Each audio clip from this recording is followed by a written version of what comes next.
bicara, berkati kami. Dalam Kristus Yesus Tuhan. Semua bersuka cita, sama-sama katakan amin.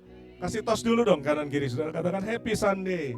Happy Sunday. Selamat beribadah, selamat bersuka cita. Semuanya diberkati Tuhan. Senang sekali bisa ada di sini. Silakan duduk, puji Tuhan. Terima kasih Pastor Petrus. Ya, akhirnya saya tiba lagi di sini. Dan saya melihat saudara exciting sekali ya, luar biasa diberkati oleh Tuhan.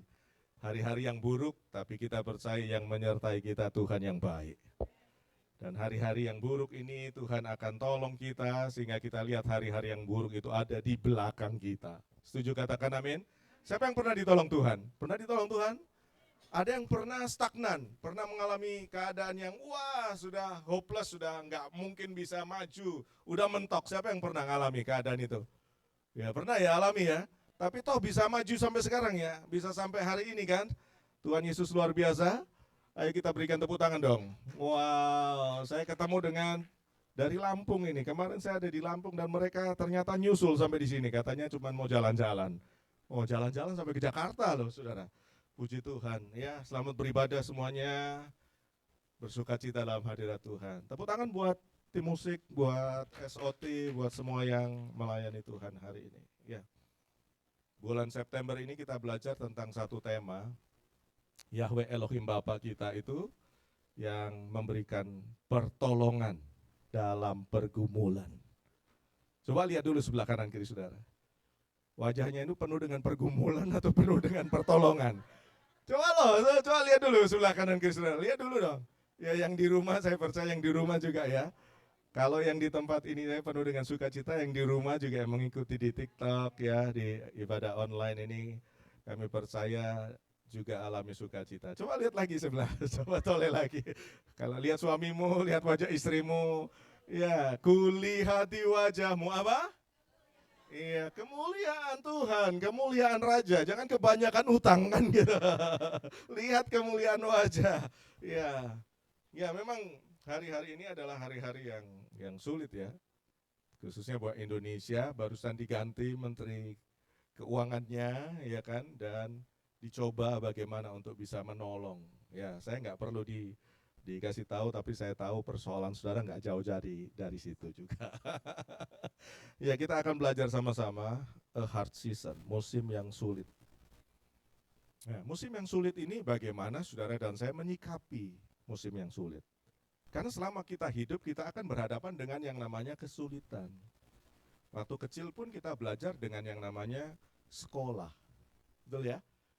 Ada orang, saya teman anak-anak, waktu itu dia diaken juga di Malang. Anak-anaknya itu sampai, sorry saudara, sampai mual-mual perutnya. Padahal baru SD, mual-mual sampai tertekan sekali gitu, dia mau masuk sekolah gitu ya. Sampai nggak mau masuk, di depan pintu sekolah itu dia, wah sampai muntah-muntah, tumpah-tumpah saudara. Anak kecil sudah stres, karena dia menghadapi sekolah. Dan anak saya waktu saya lihat sepanjang SD, dia itu pegang bawa tas ranselnya itu, dan bawanya itu sampai gini. Oh, kenapa saudara? Buku matematika ada di situ, bahasa Inggris ada di situ, semuanya itu ada di situ. Jadi selain buku pelajaran yang dia pakai untuk hari itu, ditambah lagi dengan matematika, ditambah lagi dengan bahasa Inggris, ditambah lagi dengan buku-buku yang lain. Dan gak jauh-jauh dari urusan belajar dan belajar dan belajar dan belajar. Nah, dari kecil aja kita sudah menghadapi banyak kesulitan-kesulitan. Semakin besar kesulitannya jadi beda variannya. Betul ya? Kalau sudah punya anak, urusannya lain lagi. Kalau belum punya anak, urusannya lain lagi. Kalau sudah punya rumah, urusannya lain lagi, puji Tuhan. Belum punya rumah, lain lagi. Wah, saya belum punya pekerjaan, Pastor. Gimana, Pastor? Ya urusannya lain lagi, belum punya pekerjaan. Sudah punya pekerjaan? Iya, ngomong sama sebelahnya. Lain lagi urusannya. Tenang aja, kita belajar. Dan saudara tahu Rick Warren, saya baca bukunya Purpose Driven Life. Rick Warren itu dia seorang yang luar biasa sekali dalam membina, memuridkan, membimbing orang, mempersiapkan leaders ya. Dia berkata gini, di dalam diri satu orang itu dia memiliki 350 sampai 500 kemampuan. Jadi ada potensi di dalam diri manusia itu yang sangat besar. Makanya Tuhan berkata ketika Adam dan Hawa diciptakan, kamu diberkati, penuhi bumi, kuasai bumi, taklukkan. Wah, itu yang dikatakan Tuhan kepada manusia. Dominion. Itu yang Tuhan berikan kepada saudara dan saya untuk bisa hidup di atas muka bumi ini. Nah, Raja Salomo itu ngajarin kita tentang hidup di atas matahari. Ya, pengkhotbah itu berkata, jangan kamu memikirkan hidup di bawah matahari.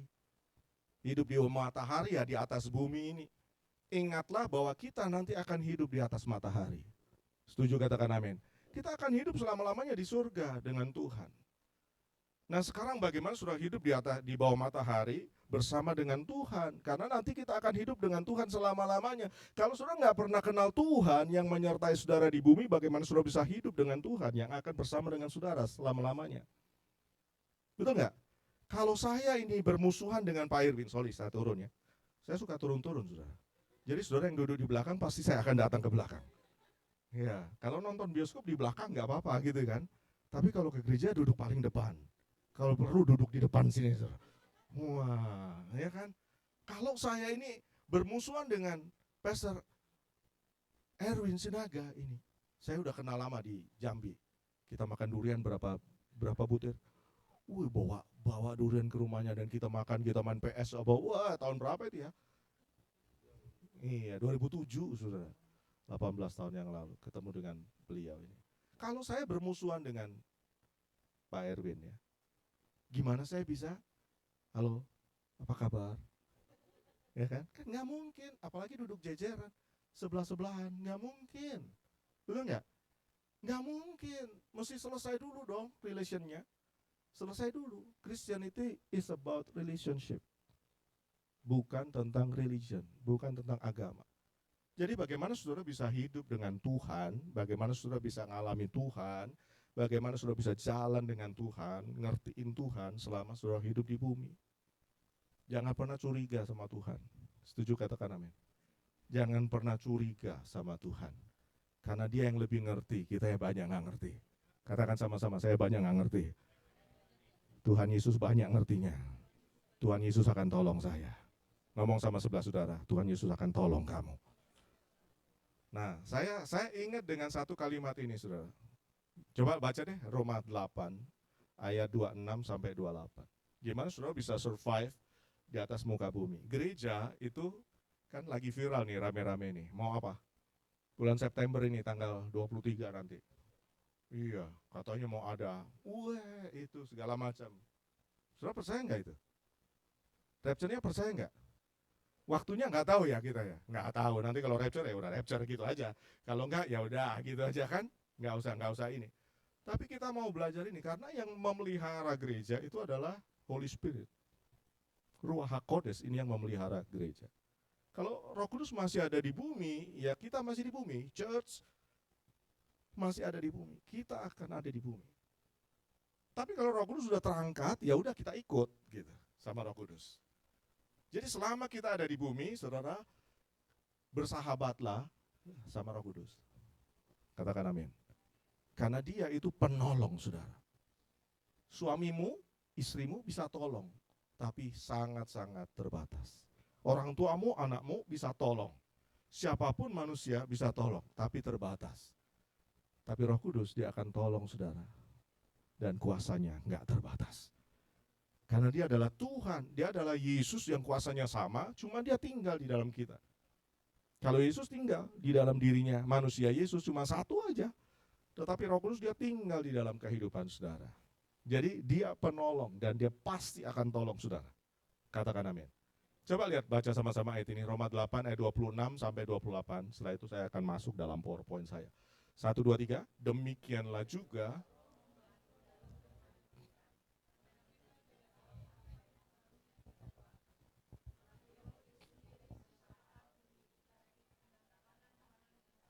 (27) Tuhan yang menyelidiki hati mengetahui keinginan Roh Kudus itu, karena menurut kehendak Elohim demi orang-orang kudus. 28, lebih kuat. 1, 2, 3. Kita tahu bahwa segala sesuatu bekerja bersama-sama untuk kebaikan bagi mereka yang sesuai dengan rencana. Untuk kebaikan siapa? Untuk kebaikan siapa? Untuk kebaikan saya. Katakan sama-sama, untuk kebaikan saya. Ayat 28 ini muncul ketika dimulai di ayat 26. Coba lihat ayat 26-nya. Ayat 26 bilang apa? 26. Roh membantu dalam kelemahan kita, dalam pergumulan kita, dalam keadaan kita kusut, dalam keadaan kita ruwet, dalam keadaan kita acak-adut ya, dalam keadaan kita yang gak karu-karuan. Roh itu membantu dalam kelemahan kita karena apa? Kita tidak tahu. Banyak yang kita nggak tahu ternyata. Siapa yang bisa naik motor? Siapa yang bisa naik sepeda deh, sepeda? Bisa, udah bisa ya. Ada yang nggak bisa naik sepeda? Siapa yang bisa naik sepeda roda? Pakai sepatu roda. Ada yang ya otopet gitu, ada? Susah nggak kira-kira? Saya mau tanya, naik sepeda susah nggak? Enggak ya, kenapa? Udah tahu. Nah, udah bisa, udah tahu, gampang besar. Kalau udah tahu itu gampang. Tapi kalau udah nggak tahu, susahnya gimana nih dia apa-apain ini? Gimana caranya? Susah banget gitu loh, karena nggak tahu. Menikah itu gampang apa susah? Susah, karena masih banyak yang kita nggak tahu dalam pernikahan, betul ya? Kalau udah tahu beres mah, gampang, betul kan? Kerja itu gampang apa susah? Nah kan, nih kerja apa dulu nih Beser? Kalau belum tahu susah. Besarin anak susah atau gampang? Nah, kalau udah gede anak-anaknya gampang biasa, nggak terasa ya. Siapa bilang nggak terasa? Emangnya anaknya disebul, tahu-tahu jadi gede gitu. Dari kecil semua. Dan belajar gimana supaya bisa dari nggak tahu jadi tahu. Nah, ayat ini bilang apa? Karena kita nggak tahu. Tapi puji Tuhannya, good newsnya adalah ada Roh Kudus yang membantu kita. Tepuk tangan dong buat Roh Kudus. Masa gitu tepuk tangannya buat Roh Kudus? Dia bantu saudara loh, seumur hidup saudara loh, seumuran saudara loh, selama saudara hidup loh. Tepuk tangannya masa kayak gitu doang buat Roh Kudus? Woi, dia tinggal di dalam kita loh. Roh Kudus itu diutus untuk tinggal, dia akan pelihara, dia akan tolong kamu, dia akan ingatkan kamu, dia akan kuatkan kamu. Wow, itu rohnya Tuhan sendiri tinggal di dalam kita. Jadi waktu manusia diciptakan pertama itu kan cuma dikasih nafasnya Tuhan, nefesnya tuh. Betul kan? Tapi dalam jamaah anugerah Tuhan, Yesus bilang kamu akan disertai sama Rohku sendiri. Bukan cuma sebagian, tetapi seluruh rohnya Tuhan diberikan sama saudara untuk tinggal. Supaya apa? Hidupmu powerful. Supaya kita bisa tahu, karena apa? Roh Kudus bantu kita, karena kita nggak tahu gimana caranya Tuhan. Dia akan tolong kita supaya kita tahu. Nah ayat 28 bilang apa? Ayat 28 klik, kita tahu. Nah loh, jadi kapan kita tahu? Waktu Roh Kudus bersyafaat buat saudara. Kapan kita bisa tahu? Waktu Roh Kudus bekerja dalam hidup saudara. Waktu Roh Kudus berdoa untuk saudara. Karena kita nggak tahu gimana nih hidup nih, gimana nih berdoanya, gimana caranya. Kita banyak nggak tahu, tapi Roh Kudus banyak tahu. Amin. Kita tahu bahwa segala sesuatu bekerja bersama untuk siapa? Ternyata untuk kita, dan Roh Kudus bantu kita untuk sampai ke situ. Bagi kita yang terpanggil sesuai dengan rencananya, yang mengasihi Tuhan. Jadi waktu Roh Kudus bekerja, kita akan ditolong supaya kita bisa semakin cinta sama Tuhan, sayang sama Tuhan. Kita semakin ngerti apa yang jadi rencana kehendaknya Tuhan. Tepuk tangan dong buat Roh Kudus kita. Keren ya Roh Kudus ya, luar biasa ya. Roh Kudus akan bantu saudara untuk saudara bisa alami banyak hal yang baik bersama dengan Tuhan. Jadi gimana saudara bisa ngelewati yang namanya hard season ini, masa yang sulit ini? Gimana?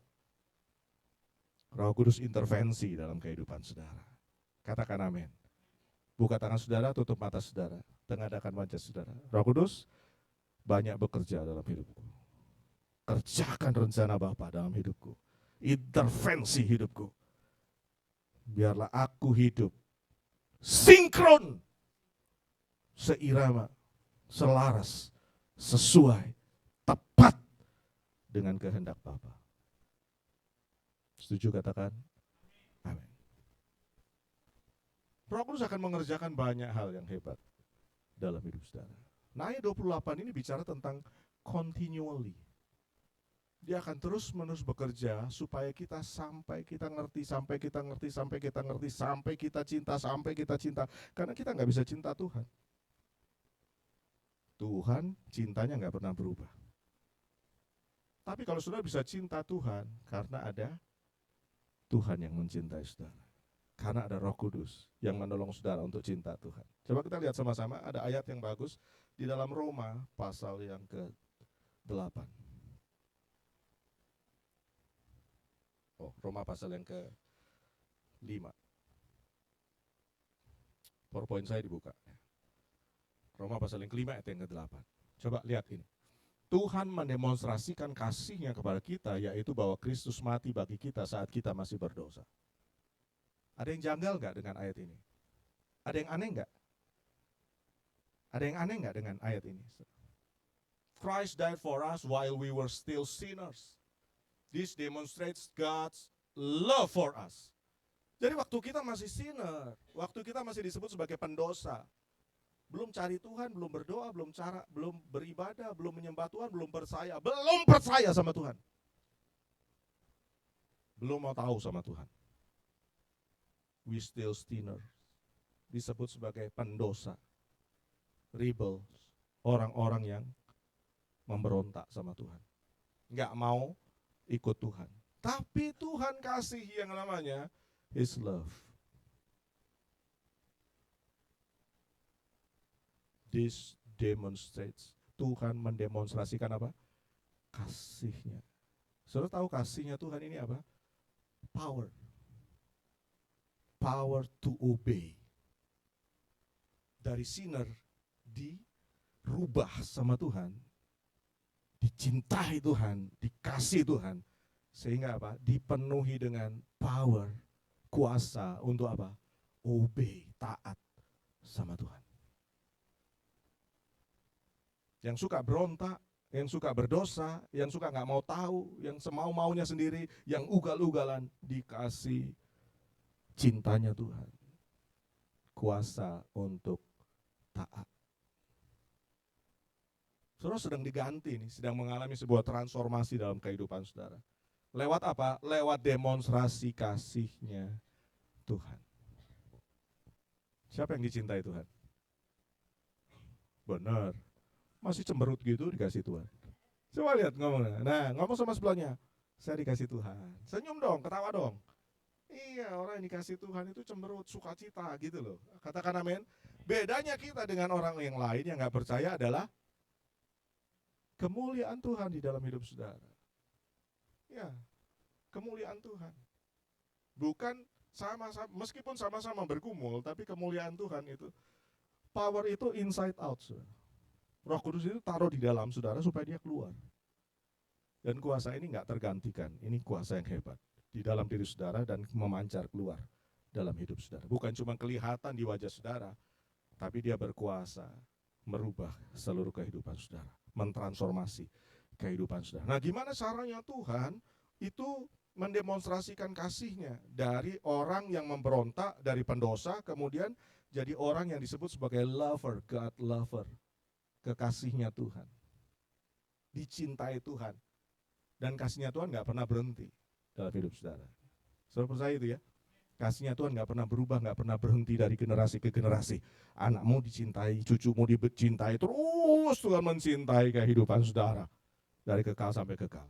Nah, yang Tuhan lakukan adalah dalam Kolose 2 ayat 14, Dia menghapus surat utang yang menuntut, mengancam kita dengan segala ketentuan yang berat, dan itu ditiadakannya dengan memakukannya pada salib. Ini yang Dia lakukan. Cintanya Tuhan dilakukan dengan apa? Dengan apa? Dia hapus. Sama-sama bilang hapus. Kalau saya melakukan kesalahan sama Pastor Erwin, masih diingat nggak kira-kira kesalahan saya? Masih basing baik. Masih kah? Masih basing. Basing be. Masih nggak diingat? Nah loh, gawat kan? Masih diingat nggak? Kesalahan saudara masih diingat loh. Terdetek loh saudara, masih diingat. Bayangkan kalau saudara kita melakukan satu kesalahan, sehari satu kesalahan. Istri-istri kalau suami melakukan kesalahan satu hari, dicatat nggak? Ada buku catatan nggak? Enggak katanya Bu Gembala. Enggak dicatat Pastor. Enggak, udah aman. Udah bukunya udah dimasukin tempat sampah katanya. Udah aman. Tapi enggak dicatat memang enggak. Diingat seumur hidup. Lo pernah gini gitu. Ingat enggak? Tanggalnya masih ingat loh saudara. Jamnya masih ingat. Kejadiannya masih ingat. Betul? Iya apa ya?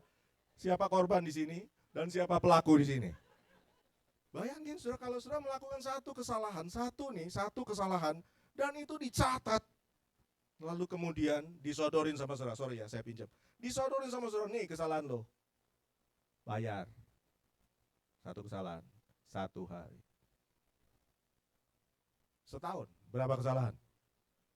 365 kesalahan disodorin sama saudara, banyak banget. Nggak kerasa ini kok, iya nggak kerasa tapi kesalahannya tercatat. Dan ini proof, bukti, nggak bisa lari. Saudara hidup berapa tahun? 20 tahun? 30 tahun? 40 tahun? 50 tahun? Tinggal dikali aja. Oh, Pak Erwin, kali-kali aja, coba bayangin coba. Gimana nih di kepolisian? Gimana nih? Ini ada bapak polisi ada di tengah-tengah kita nih. Gimana nih Pak? Gimana nih? Persoalan nggak ini? Tinggal dikali aja 50 kali 365. Bayangin coba, berapa kesalahan yang harus diproses. Tapi ayat ini jadi good news buat kita. Karena Tuhan demonstrasikan kasih-Nya buat kita. Dari rebels, orang yang memberontak ya, orang yang disebut sebagai pezina, orang yang disebut sebagai pembohong, orang yang disebut sebagai pendusta, orang yang disebut sebagai orang yang gak karu-karuan, sinner. Sama Tuhan diganti jadi lover, God lover. Orang yang dicintai sama Tuhan. Dengan cara gimana? Ayat ini bilang apa? Dihapus. Proofnya dihapus. Jadi ini nggak bisa lari karena ini proof, ini bukti bahwa saudara sudah melakukan itu dan sudah melanggar sebagai pendosa. Ini buktinya, nggak bisa lari. Tapi ayat ini bilang apa? Dia telah menghapus. Tepuk tangan dong buat Tuhan Yesus. Keren ya Tuhan kita ya. Dihapus, buktinya ini dihapus. Surat utang yang menuntut mengancam kita. Jadi dosa itu jadi surat utang buat saudara. Harus bayar. Nggak bisa lari. Siapa yang punya utang? Nggak usah angkat tangan. Sepi, ya kan? Ada yang bilang gini, ada hamba Tuhan yang bilang gini. Yang susah itu ya katanya. Hidup ini cuma dua katanya. Satu, jatuh cinta.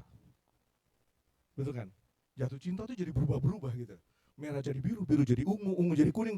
Wah, sejuta rasanya gitu kan, jatuh cinta. Hamba Tuhan ini bilang lagi gini, bukan cuma jatuh cinta ternyata. Jatuh tempo juga bikin pusing katanya. Jatuh tempo mesti bayar ini. Tapi ayat ini bilang apa? Dia telah hapus surat utang yang menuntut mengancam dengan segala ketentuan yang berat dan ditiadakan. Diambil. Jadi kalau ini ada di tangan saudara, nih, sama Yesus tuh gini, nih. Bukti ini diambil sama Yesus. Kalau misalnya ini surat utang, diambil sama Yesus. Udah nggak ada lagi, nggak ada di tangan kamu. Sudah ada di tangan, nggak ketukar kan ya? Di tangannya Yesus. Dengan cara apa? Dipaku di kayu salib. Jadi waktu saudara lihat salib, saudara lihat surat utang saudara, udah dihapus sama Tuhan. Tepuk tangan buat Yesus. Amin. Terus gimana dong? Ada lagi ancaman, tuntutan? Ada lagi nggak? Dikejar-kejar terus? Nah, ayat 25-nya bilang gini nih. Oh, ayat 24. Bahasa Inggrisnya bilang apa sih? Nah, he has destroyed. Udah dihancurin. Bukan nanti akan dihancurin, tapi he has destroyed. Sudah dihancurin, udah nggak ada lagi. Dan he has taken away, udah diambil. Udah nggak di tangan saudara lagi, tapi di tangannya Yesus. Nah, coba. Terus ayat 15 bilang apa?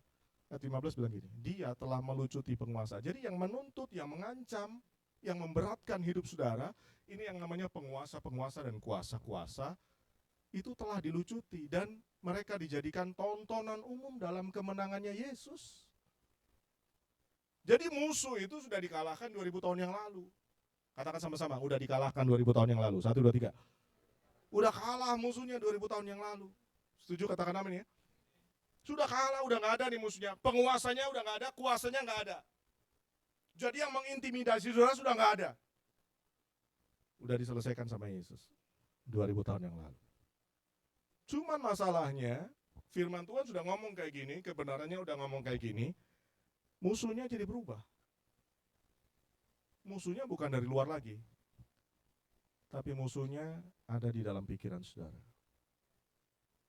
Musuhnya ada di dalam hatimu. Musuhnya masuk di dalam ego saudara. Musuhnya masuk di dalam mental block saudara. Musuhnya masuk di dalam mindset saudara. Musuhnya masuk di dalam yang namanya zona nyaman hidup saudara. Ini yang akhirnya menjerat kita. Sehingga kita apa? Masih ingat deh. Wah, kita nggak bisa lepas deh. Wah, masih ada begini, masih ada begitu. Wah, susah ini. Waduh, berantakan nih. Sehingga yang muncul dari mulut kita adalah negatif terus, betul nggak? Betul nggak? Negatif terus. Waduh, nggak bisa. Aduh, pusing. Begitu mulut sudah ngomong pusing, seluruh tubuh langsung pusing. Aduh, ada yang bilang apa? Apes katanya. Aduh, apes, langsung apes. Jadi berubah di dalam diri saudara. Makanya firman Tuhan ngajarin kita supaya kita bisa apa? Speak the word, ngomong yang benar. Firman itu yang mentransformasi saudara. Roh Kudus akan mengingatkan semua firman, semua kebenaran yang saudara mesti ucapkan. Karena seorang hamba Tuhan, anaknya sakit, lalu kemudian dia bilang gini, Tuhan, saya berdiri di atas firman Tuhan. Jadi dia ambil Bible, saudara, dia ambil Bible, kemudian dia berdiri di atas Bible. Saking ekstrimnya dia. Ini firman-Mu ngomongnya kayak gini loh Tuhan. Dan saya percaya firman-Mu loh. Saya setuju dengan firman-Mu loh. Dan dia taruh firman Tuhan di bawah kakinya. Kemudian dia buka dan dia berdiri di atas firman Tuhan itu. Saya percaya firman-Mu, kebenaran-Mu berkata ini tentang anak saya. Saya percaya itu. Saya percaya itu. Dan akhirnya anaknya sembuh. Saudara.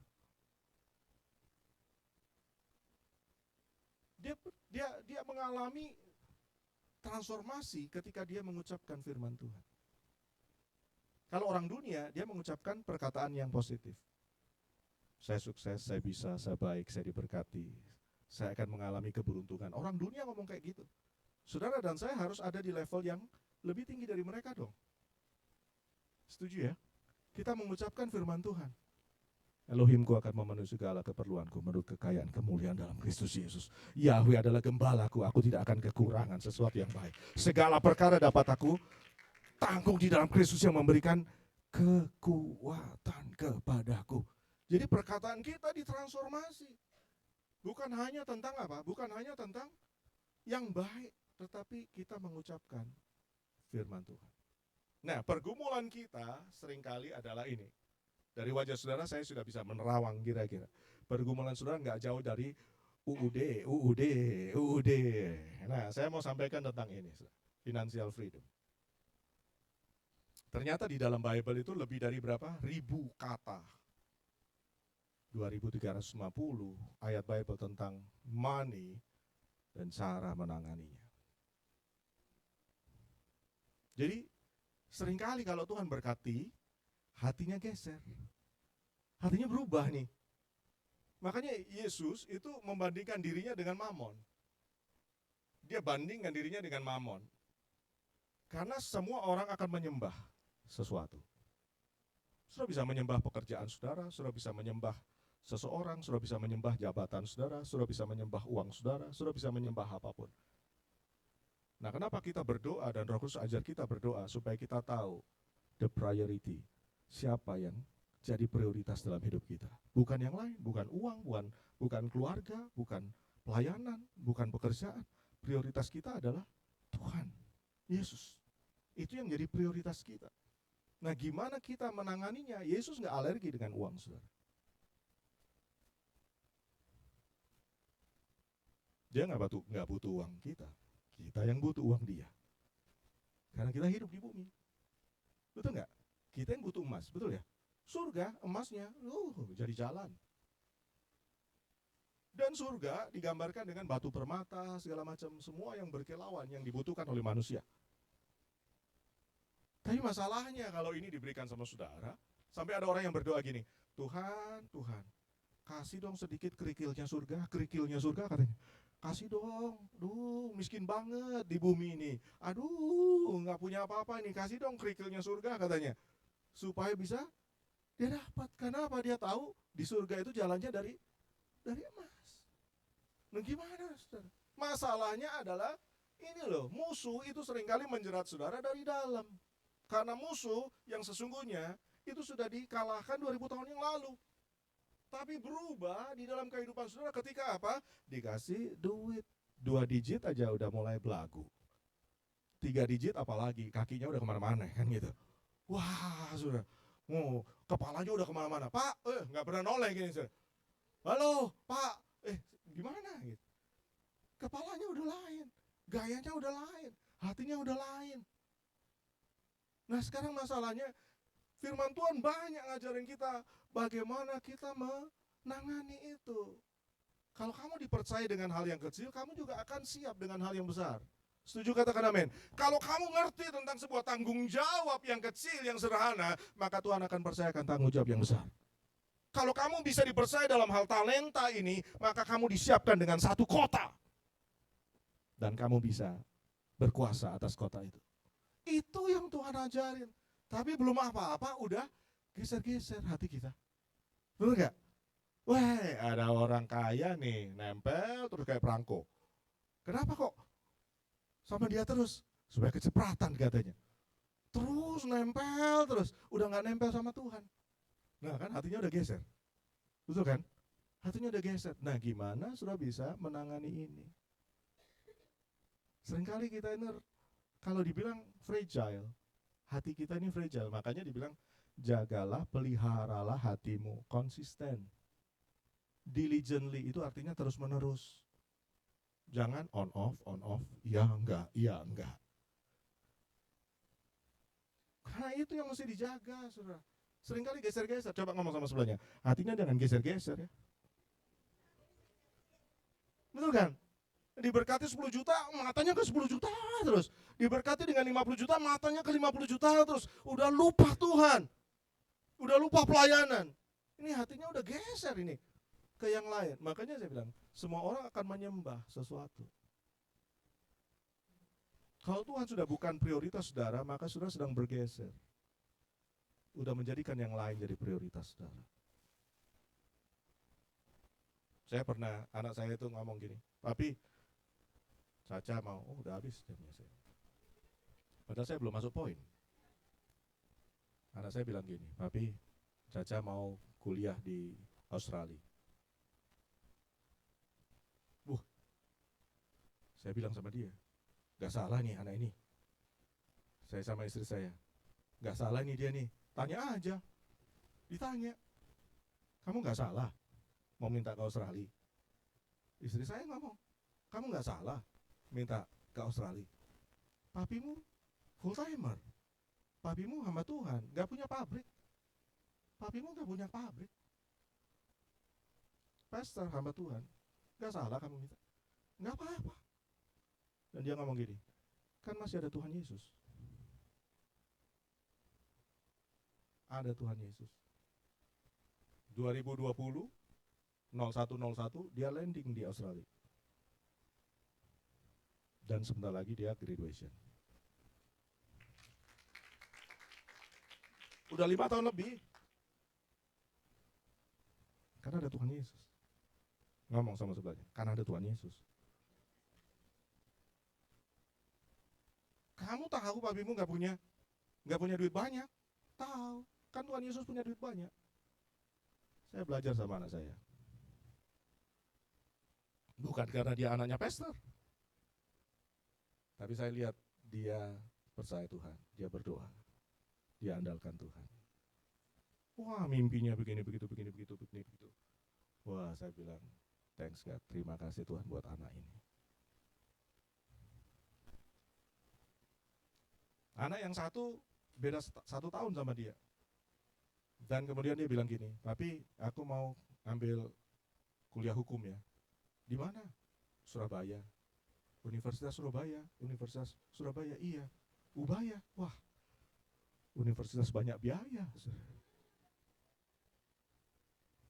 Ya, bayar ini, bayar itu, bayar ini, bayar itu. 27 September dia wisuda. Sebentar lagi.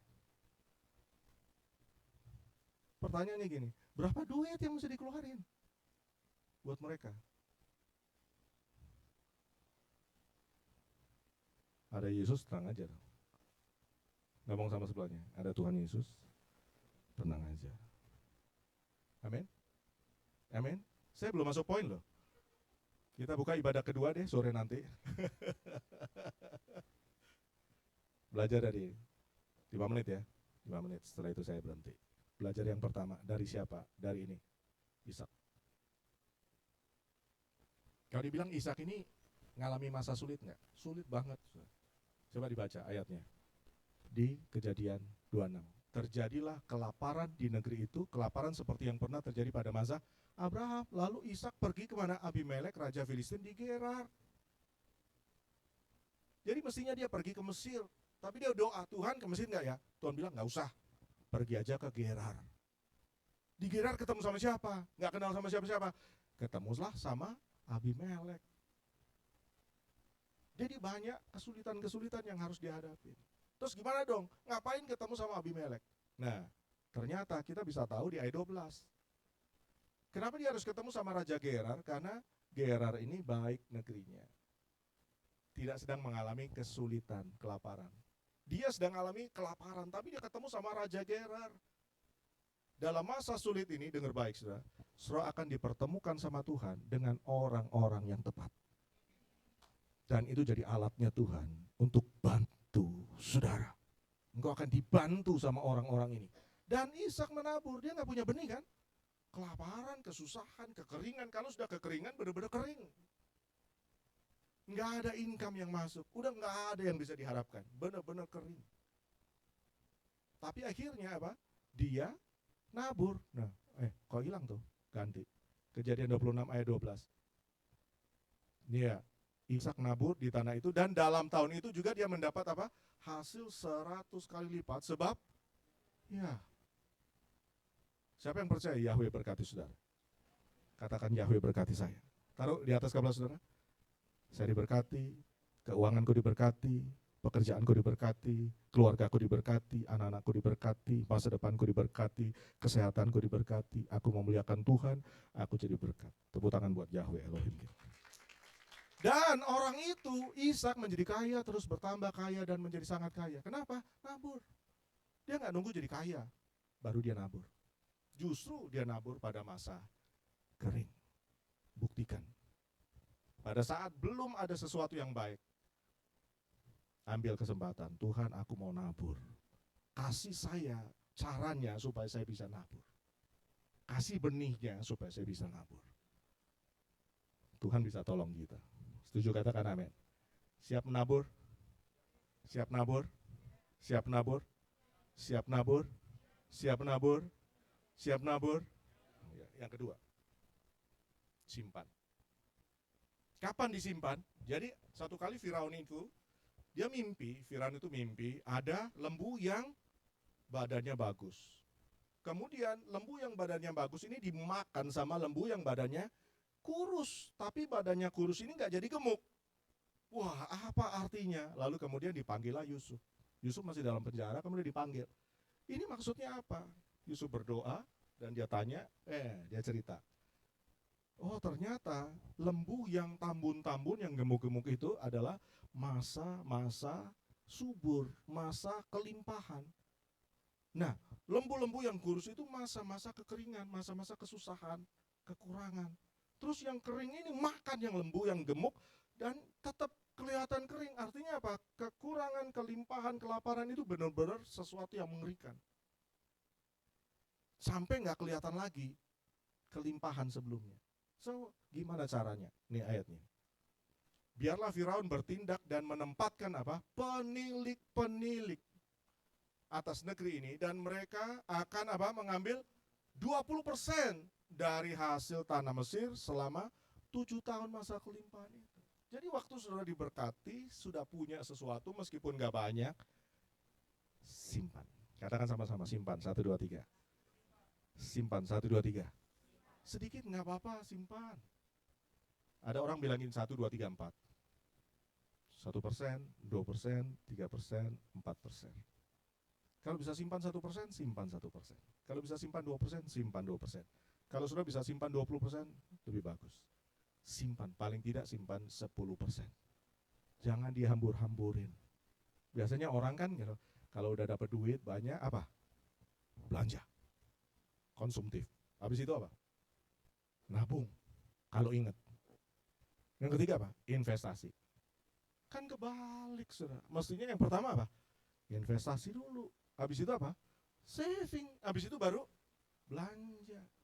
Tapi kalau sibuk investasi, sibuk nabung, udah gak mikir lagi belanja. Benar ya? Jangan dibalik, saudara. Gimana kita bisa saving? Simpan berkat Tuhan. Berkat Tuhan satu-satu apa? Hitung. Saya lupa lagu itu. Tapi ayat ini bilang apa? Biarlah Firaun bertindak menempatkan siapa? Penilik-penilik. Ayat selanjutnya bilang apa? Demikianlah Yusuf menimbun gandum yang sangat banyak seperti pasir di laut, sehingga dia berhenti menghitungnya karena apa? Sudah tidak terhitung. Sama enggak dengan ayat sebelumnya? Dia menjadi kaya, kian lama menjadi kaya dan sangat kaya. Tuhan enggak alergi kalau sudah jadi kaya. Cuman seringkali dia memberikan peringatan, jangan hatimu geser, lupa Tuhan, enggak ibadah lagi. Ada orang-orang saya ketemu sama mereka bilang gini, Pastor doain saya ya. Doain apa? Supaya bisa punya pekerjaan. Oke.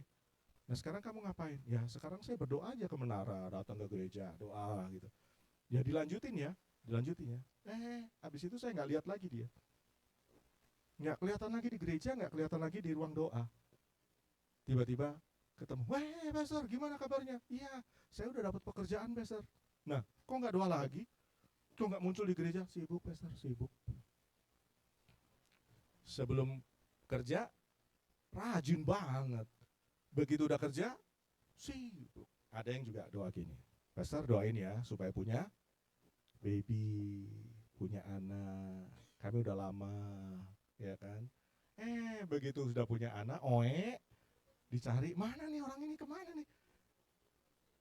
Urus baby, lari-lari udah mulai jalan-jalan, wah susah, teriak-teriak, aduh gini, nggak enak ke gereja, Pastor. Alasannya, iya, kenapa? Hatinya udah geser-geser. Ngomong sama sebelah saudara, jangan geser-geser. Ayo kita berdiri yuk, sama-sama. Jadi judul khotbah kita hari ini adalah jangan geser-geser.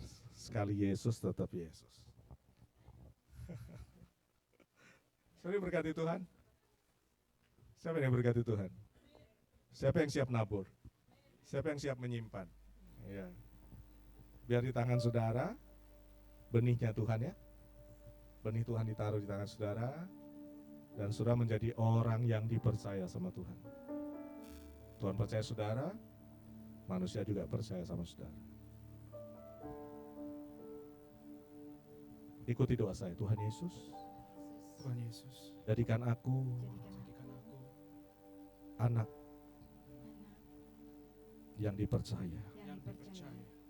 Engkau sudah mengasihi aku, Engkau sudah jadikan aku warga surga, Engkau sudah mengadopsi aku menjadi anak kesayangan-Mu. Sekarang jadikan aku anak-Mu yang bisa dipercaya, yang menabur di masa kekeringan, menyimpan di masa kelimpahan.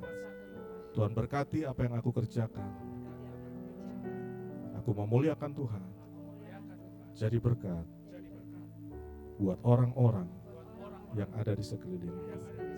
Berikan aku kesehatan, kekuatan, panjang umur, sehingga aku bisa mengalami, melihat kebaikan Tuhan mujizat Tuhan seumur hidupku. Berkat-Mu atasku di dalam nama Tuhan Yesus. Tuhan tak pernah janji langit selalu biru, tetapi Dia berjanji selalu menyertai. Tuhan tak pernah janji jalan selalu rata, tetapi Dia berjanji berikan kekuatan. Jangan pernah menyerah, jangan berputus asa. Katakan, mujizat Tuhan ada saat hati menyembah. Jangan pernah menyerah, jangan berputus asa.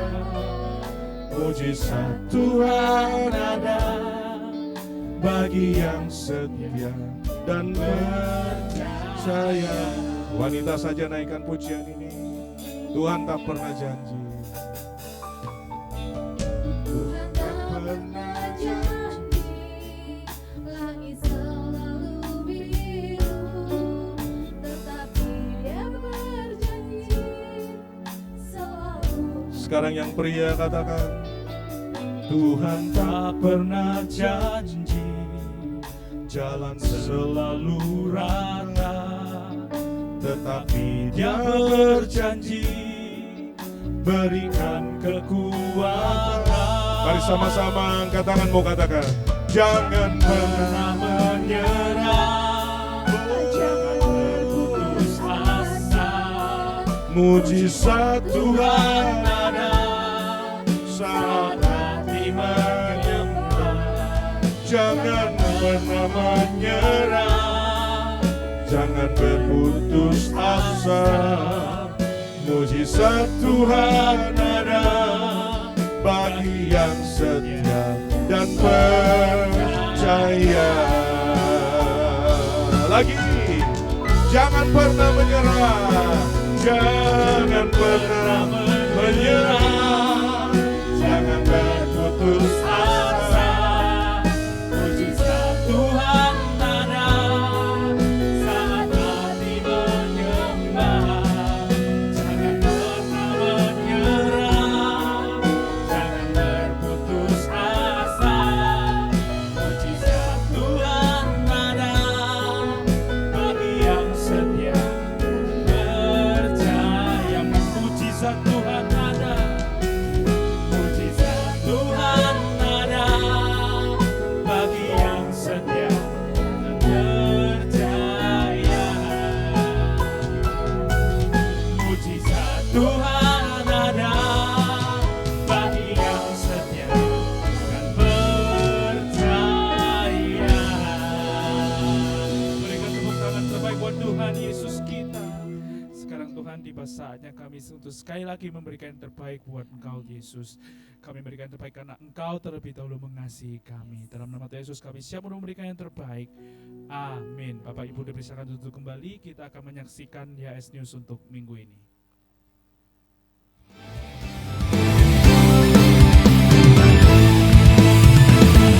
Kau berikan yang terbaik, melebihi pikiranku.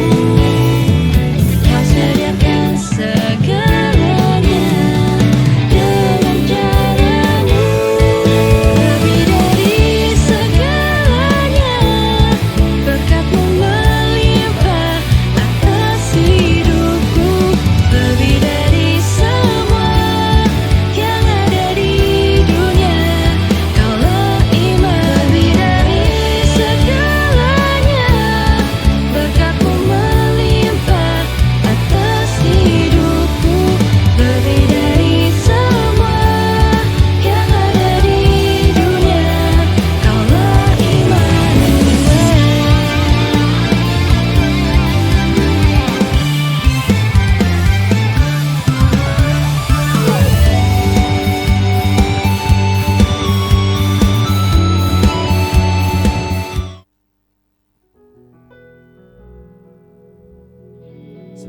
Bapak Ibu yang diberkati oleh firman Tuhan yang disampaikan di tempat ini pada hari ini.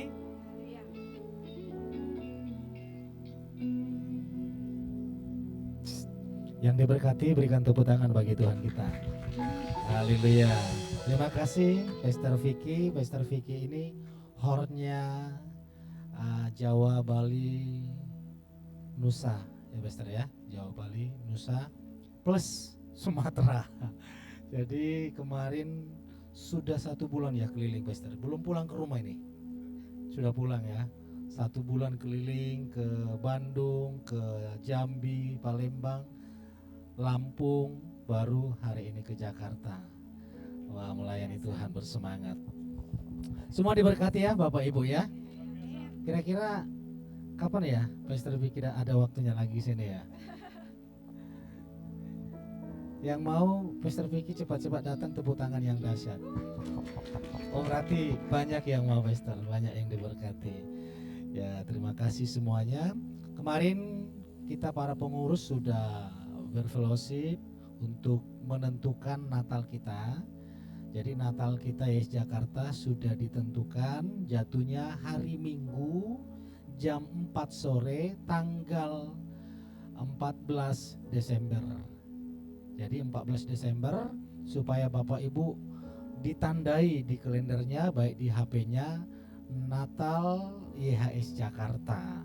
Jadi di hari itu nanti Bapak Ibu harus cepat-cepat datang, karena seperti tahun lalu padahal hujan lebat, tempat ini penuh sampai kita sewa kursi dan pemain musik masih berdiri di belakang, nggak ada tempat. Jadi dukung dan kita sukseskan bersama-sama. Tadi dari Pak dia tidak mau disebut namanya sudah tunjukkan kalendernya, nanti saya lihat sudah bagus, sehingga kalender ini nanti dikasih ke jemaat yang datang beribadah di hari Natal itu. Jadi itu mohon tambahan. Mungkin ada jemaat Tuhan yang pertama kali beribadah di tempat ini, supaya kami mengenalnya boleh mengangkat tangan. Ada 1, 2, 3. Boleh bangkit berdiri dan disalam. Ya, selamat datang, selamat beribadah. Di tempat ini kita adalah satu keluarga di dalam Yesus Kristus. Ya, luar biasa. Adin itu jemaat baru langsung bawa jiwa baru dia. Adin, bangkit dong berdiri. Nah, ini jemaat baru Bapak Ibu. Pertama sekali beribadah minggu kemarin dari agama yang lain. Baru kali itu dia beribadah di gereja. Dan hari ini yang kedua bawa jiwa baru. Wah, saya berdoa dalam nama Yesus semua ini pemenang-pemenang jiwa, amin. Yang percaya semua diberkati, dikasih, diperkenan, dan langganan berkat Tuhan. Sekali lagi tepuk tangan bagi Tuhan kita. Kita akan mengakhiri ibadah ini dengan sukacita. Mari jemaat Tuhan bangkit berdiri. Ku yakin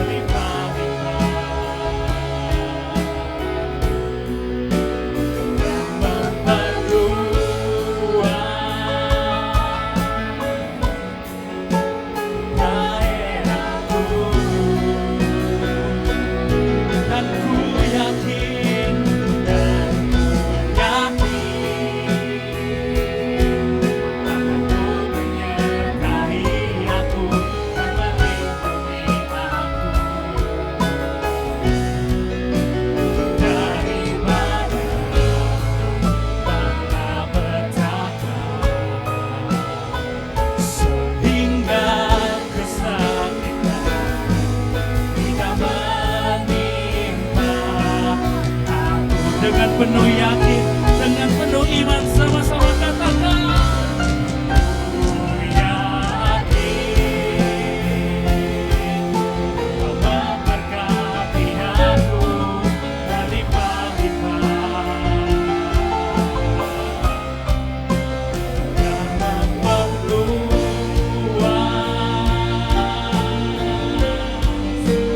daerahku.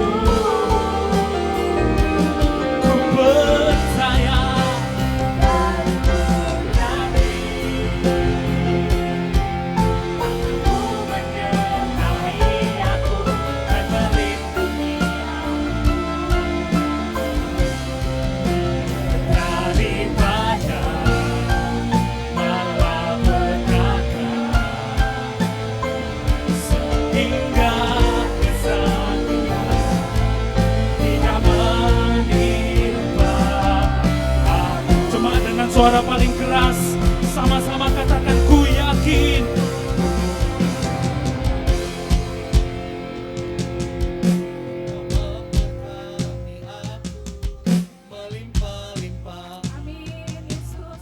Dan memperluas dan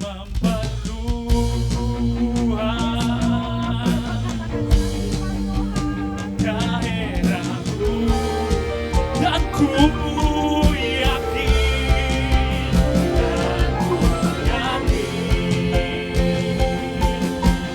kau menyertai aku dan melindungi aku. Daripada malapetaka, sehingga kesakitan tidak menimpa aku. Saya undang Pastor Petrus untuk maju ke depan. Yakin memberkati aku melimpah-limpah, dan memperluas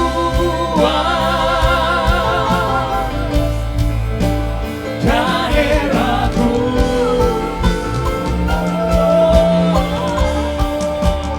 Dan ku yakin akan ku menyertai aku dan melindungi aku daripada malapetaka, sehingga kesakitan tidak menimpa aku. Katakan besar anugerahmu. Besar anugerahmu, Berlimpah kasih-Mu, semakin hari semakin bertambah. Besar anugerah. kan kedua tanganmu. Haleluya. Besar anugerah-Mu, berlimpah kasih-Mu, semakin hari semakin bertambah. Besar anugerah, semakin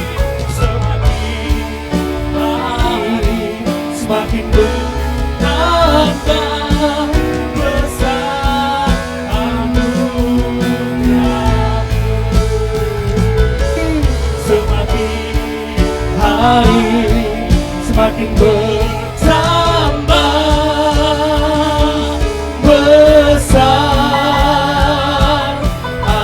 anugerah-Mu.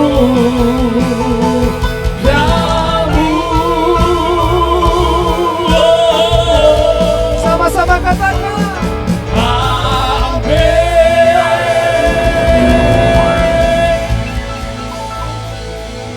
Pulanglah jemaat Tuhan dengan membawa dan menikmati segala berkat dari Bapa Yahweh, kasih karunia dari Yeshua Hamasya, dan persekutuan yang manis dari Roh Kudus yang memberkati kita hari ini sampai selama-lamanya. Diberkatilah keluargamu, diberkatilah pernikahanmu, diberkatilah anak-anakmu, diberkatilah pekerjaanmu, diberkatilah pelayananmu, diberkatilah studimu, diberkatilah seluruh kehidupanmu. Berkat di dalam nama Bapa, Putra, dan Roh Kudus, yaitu berkat di dalam nama Tuhan Yesus Kristus. Yang percaya sudah diberkati dengan iman, sama-sama katakan amin.